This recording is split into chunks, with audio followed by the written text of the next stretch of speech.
हिंदू पंचांग के अनुसार एक साल में कुल 24 एकादशी पड़ती है।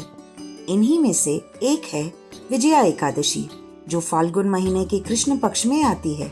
साल 2026 में यह तिथि 13 फरवरी को पड़ रही है, यानी 13 फरवरी को विजया एकादशी का व्रत रखा जाएगा। धार्मिक मान्यता है कि इस दिन सच्चे मन से भगवान विष्णु की पूजा करने और उनके नाम का उपवास रखने से जीवन की बाधाएं दूर होती हैं और हर कार्य में सफलता मिलती है।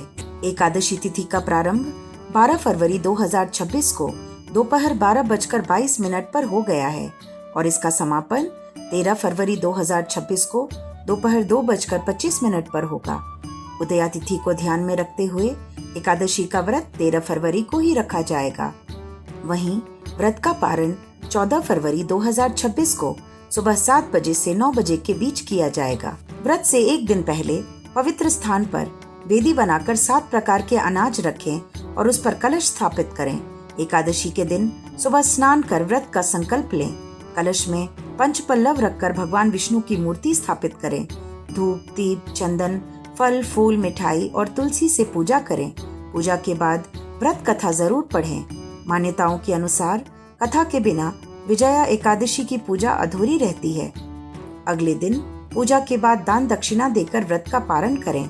पौराणिक कथा के अनुसार धर्मराज युधिष्ठिर ने भगवान श्री कृष्ण से इस एकादशी के महत्व के बारे में पूछा था। तब श्री कृष्ण ने बताया कि इस व्रत की महिमा स्वयं ब्रह्मा जी ने देवर्षि नारद को सुनाई थी। यह व्रत अत्यंत पुण्यदायक है। इसे रखने से कठिन परिस्थिति में भी विजय मिल जाती है। त्रेता युग में जब रावण माता सीता का हरण कर उन्हें लंका ले गया था, तब भगवान श्री राम अपनी वानर सेना के साथ समुद्र तट पर पहुंचे।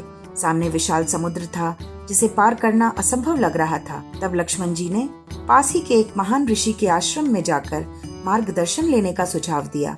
ऋषि ने भगवान श्री राम को फाल्गुन कृष्ण पक्ष की विजया एकादशी का व्रत करने की सलाह दी।